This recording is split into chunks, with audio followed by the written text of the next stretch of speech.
The Nagorno-Karabakh conflict is nothing new and it's nothing simple either. Perhaps the best way to understand the problem that has been evolving the past years is to look at it quite simply as a map.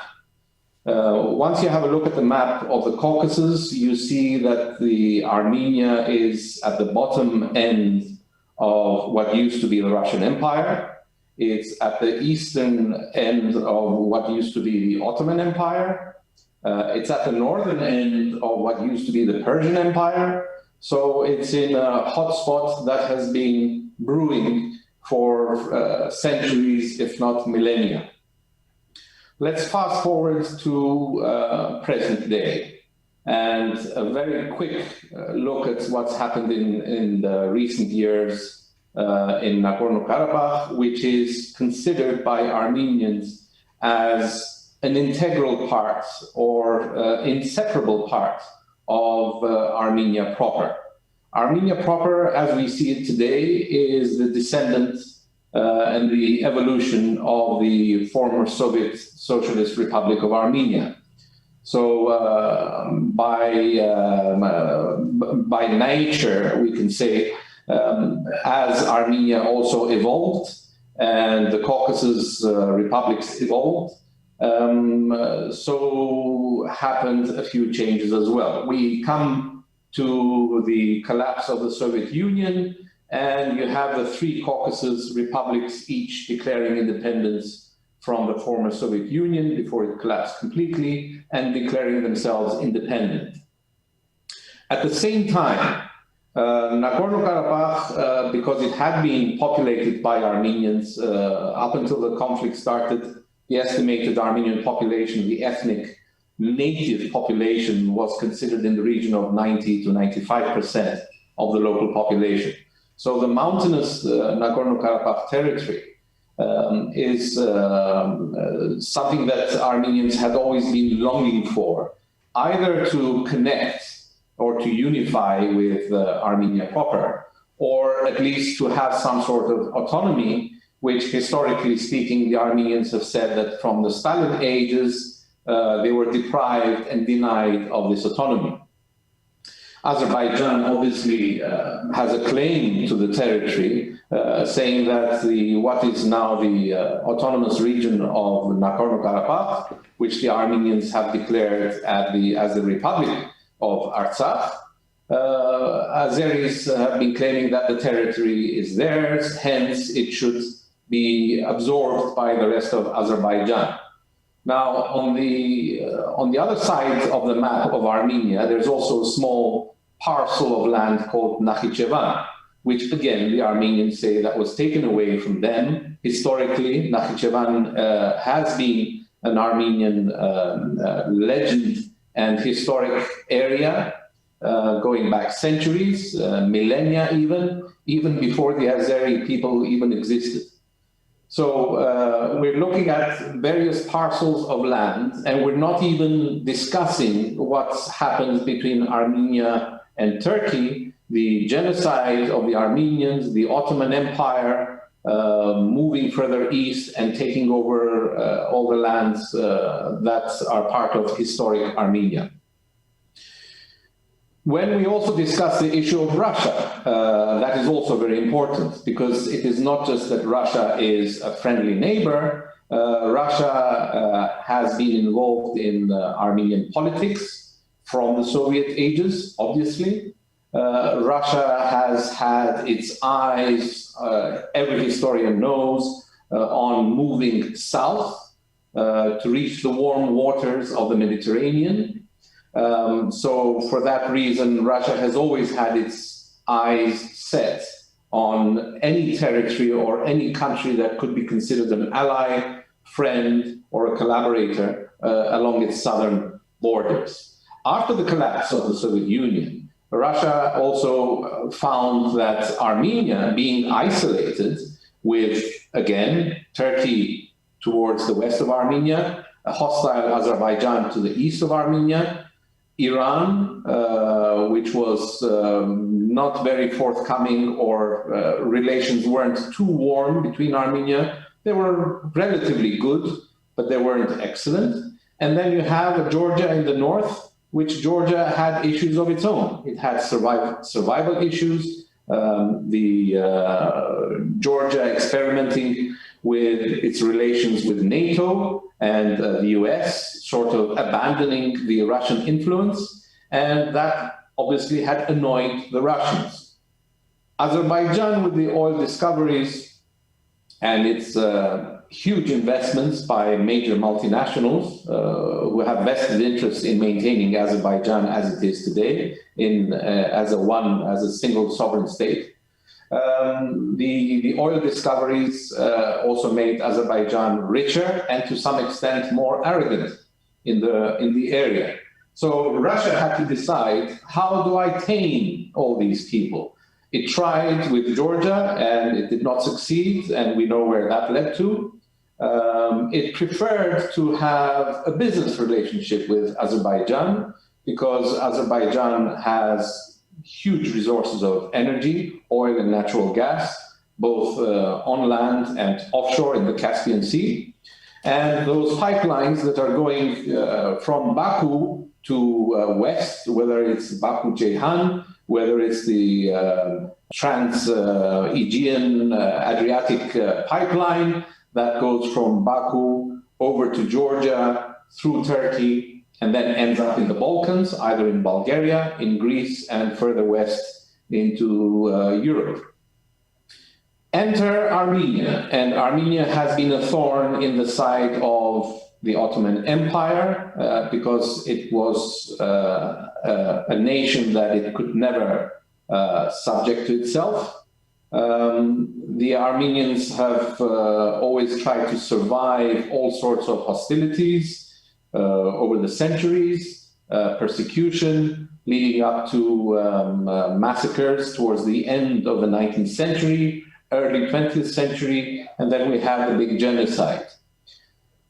The Armenians, stubborn a nation as they are, managed to survive and continue to survive. And now we come to the present-day situation where Nagorno-Karabakh, together with Armenia, goes hand in hand. It's a sort of a package deal. So in order for Armenia to survive, it is imperative for Nagorno-Karabakh to survive. If Nagorno-Karabakh falls, then the Armenians believe that is the beginning of the end, which would be the delight of Turkey and its present-day leadership. That would also be the beginning of even greater conflicts, which is what Russia does not want. However, with the latest conflict, after almost 2 decades of the OSCE Minsk group, in other words, Russia, France, and the United States, trying to mediate a peace deal between Armenia and Azerbaijan over the Nagorno-Karabakh autonomy and eventually independence, which is basically a territorial issue. That is why Azerbaijan has been pushing as much as it could. And for the Armenians, it's a survival issue at all levels, national, ethnic, territorial, religious, and identity, and of course, culture and the legacy. So you come to the situation today where the latest, after the latest collapse of talks and the Minsk group unable to revive peace talks between Armenia and Azerbaijan over Nagorno-Karabakh, you have Turkey, which had been the country which had been disrupting the Eastern Mediterranean, disrupting relations with Greece, disrupting relations with even Russia at one stage. However, they seem to have found a common ground. So the conflict between Turkey and Russia over Syria, the conflict moved from there to Libya. From there, it moved to a gunboat diplomacy in the Mediterranean. Turkey has been pushing to get its own way as regards oil and natural gas resources in the Eastern Mediterranean, particularly those that exist in the Cyprus exclusive economic zone, And then it started challenging the Greek maritime boundaries, saying that all these are the territory and the resources that belong to Turkey. Now, having tested all these various, I wouldn't call them battlegrounds, but various conflict areas or conflict zones, Syria, Libya, a diplomatic conflict with Cyprus, naturally continuing from the lack of resolution from the 1974 conflict, Turkish invasion and occupation. And then you have another diplomatic conflict with Greece. Turkey has now moved its attention to its eastern borders and to see how far it can take its capabilities as regards its conflict, if you can call it a conflict, with Russia. So that is where Turkey has fully supported its satellite state, Azerbaijan, to continue its conflict with Armenia, because that would mean sort of taking the boundaries and the military boundaries to the extreme and testing the capabilities of what Russia will do next. So even though this is an important conflict and an issue of survival for the Armenians, even though this is defending the historical rights of Nagorno-Karabakh, the people of Artsakh, there is also the regional issue of Russia-Turkey conflict. And Russia trying to make sure that nobody enters its own backyard, as it is called. The Caucasus, we know that Russia considers it as its backyard. And apart from the Azerbaijani arrogance, now you have the Turkish arrogance saying that, you know, we are the ones who should have a say in whatever happens in the Caucasus, which is what Russia did not want. Having recruited and employed a tremendous arsenal of military equipment, Azerbaijan unleashed its biggest offensive in recent years against Nagorno-Karabakh, but not the Republic of Armenia. Clearly, because Armenia has an ongoing military pact with Russia. Russia has a military base within the territory of the Republic of Armenia, and Russia quite simply said, I will defend Armenia if Azerbaijan invades Armenian territory. So Azerbaijan tried to avoid that at every cost. Turkey tried to avoid that at every cost. That is why Azerbaijan focused all of its military arsenal and bombarded the territory of Nagorno-Karabakh to an extent that it sort of pushed the Armenian defenses to their extreme capabilities and continued to push because the Azeri military supremacy is far greater in numbers, but perhaps not in quality. So after Azerbaijan experimented with the new Israeli-built and the Turkish-built drones, the military drones that were used to bomb the Nagorno-Karabakh capital, the capital of Artsakh, which is Stepanakert, and a few other towns, that was a very strong message that we will continue to bomb. Armenian ingenuity, of course, responded. Because you have to consider that the whole of Nagorno-Karabakh is a mountainous region. So it is very difficult to bring in ground forces, such as tanks, army personnel. You only have an air superiority that is to your advantage, and that is where the drones came in to the benefit of Azerbaijan. The drones, after a couple of days, the Armenians managed to find a way to engage with the drones. However, it was a David and Goliath situation. So no matter what happened, the Armenians would continue to be under threat. Azerbaijan would use its huge military arsenal regardless of its quality or its capabilities. It did not worry about that. It could afford to waste as much as it had, because it just has an endless pot of revenue, and it could simply introduce more new weaponry to its own arsenal. So with the latest conflict starting in September, and the bombing becoming almost relentless, the Armenian Prime Minister had, up until Monday morning, had been saying that the most important and critical towns of Nagorno-Karabakh were still in Armenian hands. The Armenian Defense Forces basically are the natives, the people of Nagorno-Karabakh, and volunteers from Armenia, as well as volunteers from diaspora. Now, on the other hand, on the other side of the conflict, you have the Azerbaijani army, you have Turkish involvement, and of course you have the 2,000 mercenaries that President Erdogan hired and sent to aid the Azerbaijanis, despite the fact that they appear to have a religious difference, whether one is Shiite and the other is Sunni. So with the climax of bombings going on, the Prime Minister of Armenia, Nikol Pashinyan, who has been trying to have a good, warm and open relationship with Moscow, and to some extent he did have quite a good relationship. It seems that the latest conflict was perhaps too much to bear.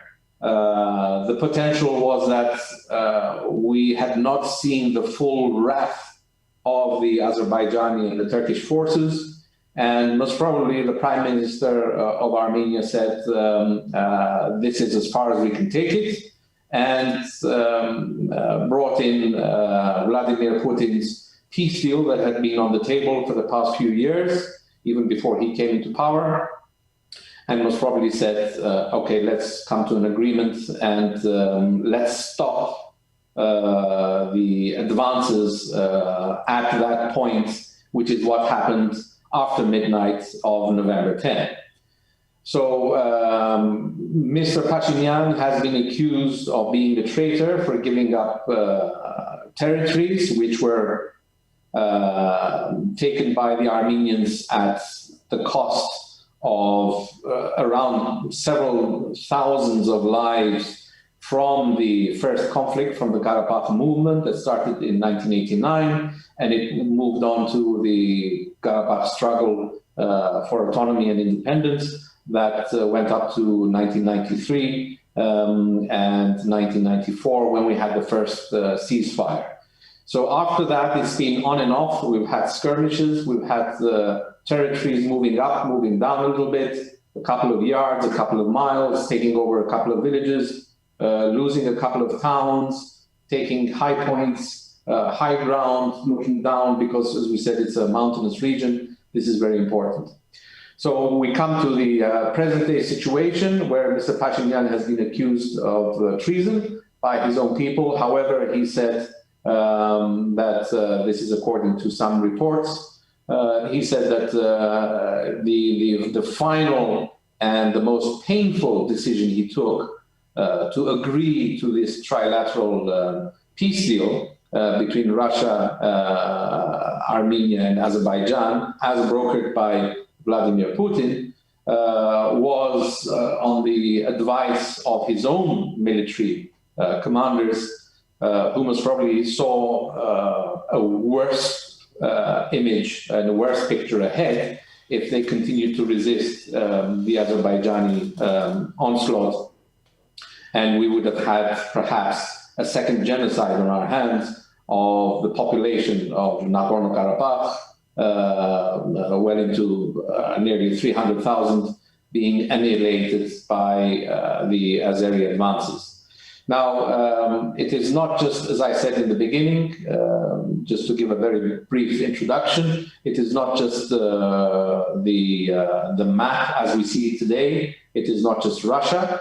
and Russia, Turkey, Russia, Azerbaijan, Russia, US even, Turkey taunting its allies, even its NATO allies.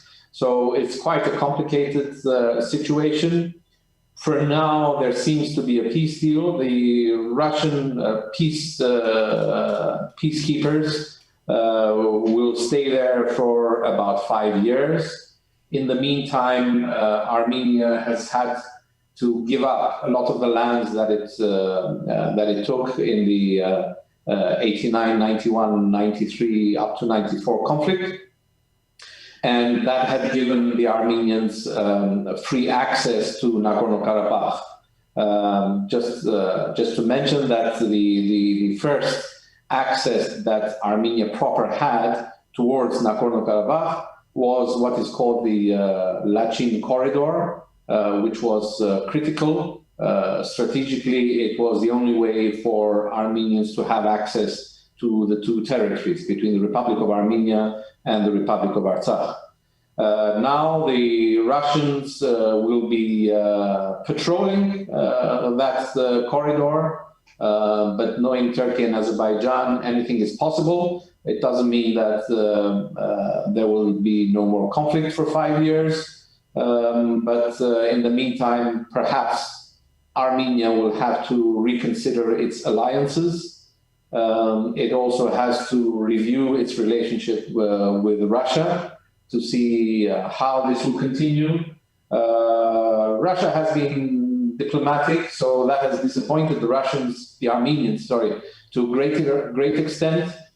The Armenians had been expecting Russia to come to its rescue, or at least to tell Azerbaijan to back off. In other words, what the Armenians have achieved in the past 3 decades, it's almost all lost. So they are maintaining a big part of Nagorno-Karabakh, but everything else has been or will be surrendered and given back to Azerbaijan. There is that very narrow corridor called the Lachin corridor, which is critical, and it is very important for the survival of Nagorno-Karabakh. In general, we must say that Armenia does not have natural resources to the scale that Azerbaijan has. Armenia does not have energy resources, neither does the Republic of Artsakh or Nagorno-Karabakh. They are a peaceful nation. For them, it's more of an issue of survival. It has to decide what role Armenia is going to play in the future of the development of the Caucasus. Of course, the final word is Mr. Putin or whoever is in control in Russia over the next few years. And that is where we have to see what sort of relationship Armenia will continue to have with Russia, and to what extent Russia will be able to provide some support, some sense of security that it will defend at least what has been gained and what has been maintained up until the 10th of November. So that means keeping most of the Republic of Artsakh, Nagorno-Karabakh, intact, and making sure that the Republic of Armenia does not concede any part of its own territory either to Turkey or to Azerbaijan.